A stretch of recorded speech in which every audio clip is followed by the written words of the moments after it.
नमस्कार बच्चों, कक्षा 6 के गणित में हम पढ़ रहे हैं अध्याय 14 प्रायोगिक ज्यामिति। आज हम समझेंगे प्रश्नावली 14.6 के जो शेष बचे हुए प्रश्न हैं उनका हल हम समझेंगे।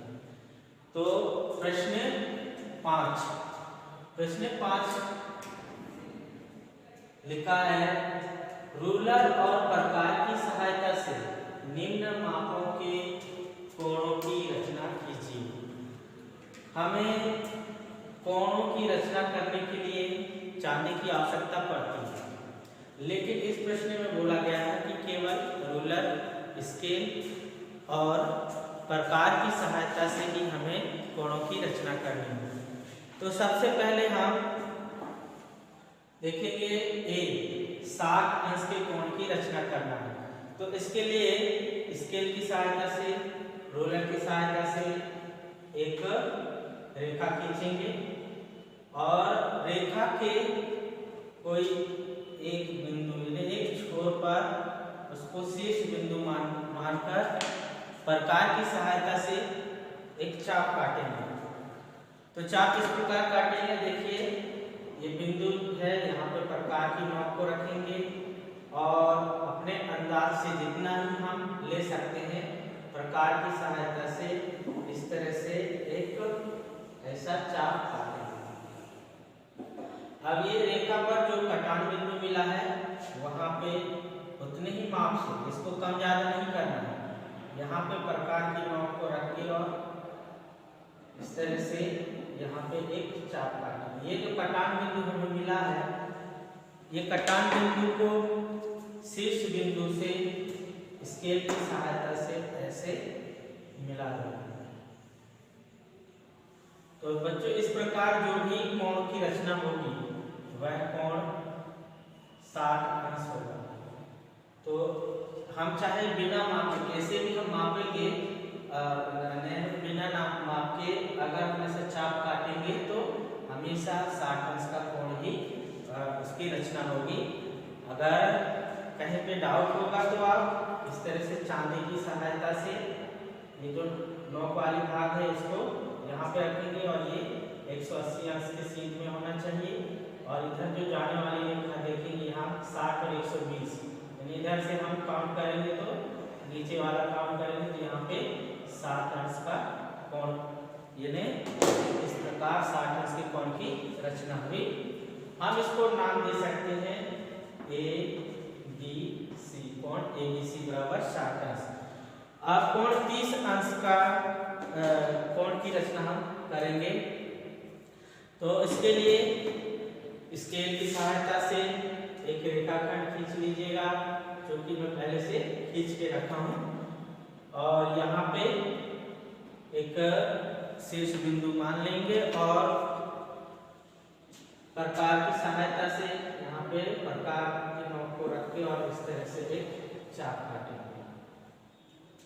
अब ये चाप जो है, जो रेखा पर कटान बिंदु है वहां पे इस तरह से हम चाप काटेंगे।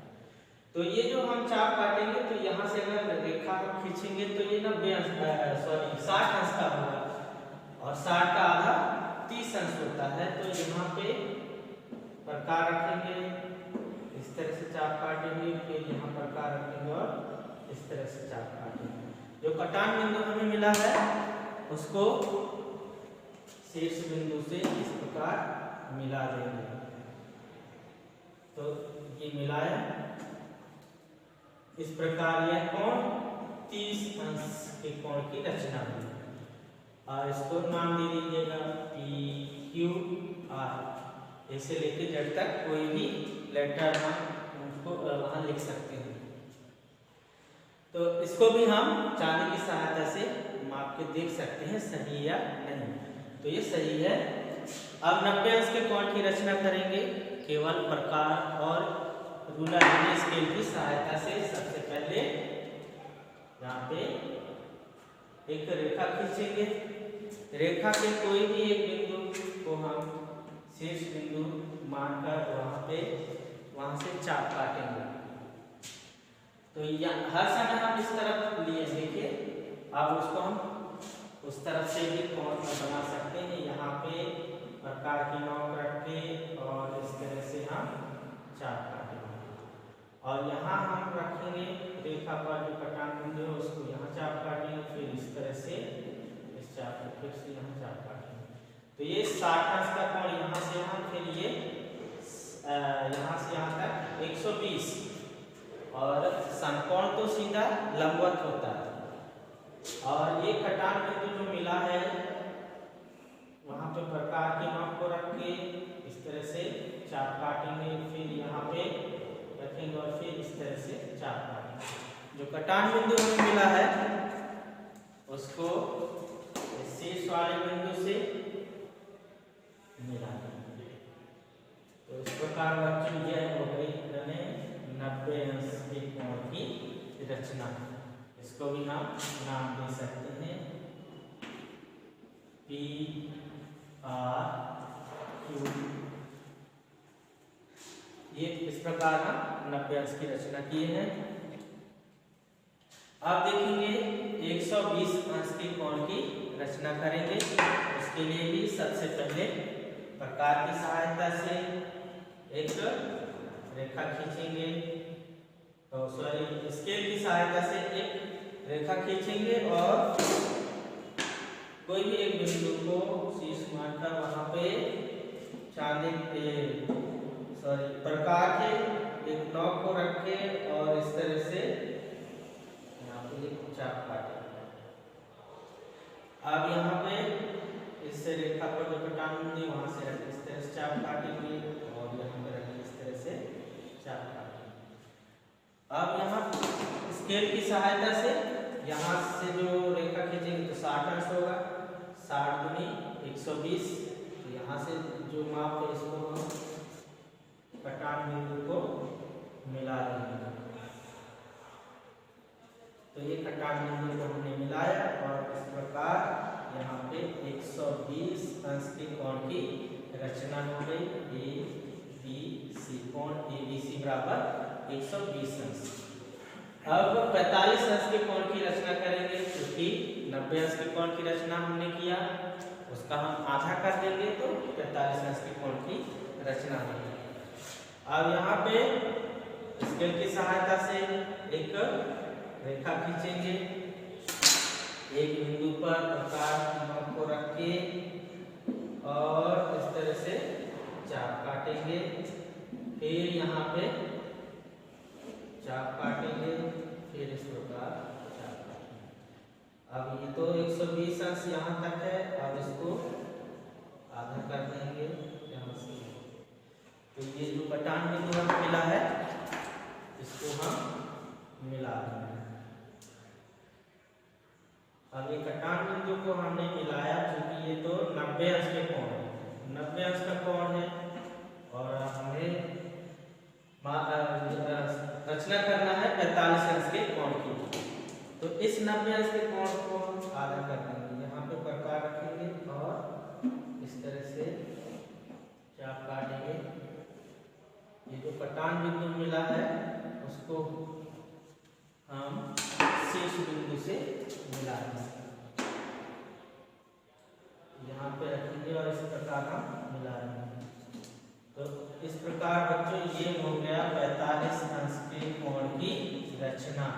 इसको नाम दे सकते हैं P Q R।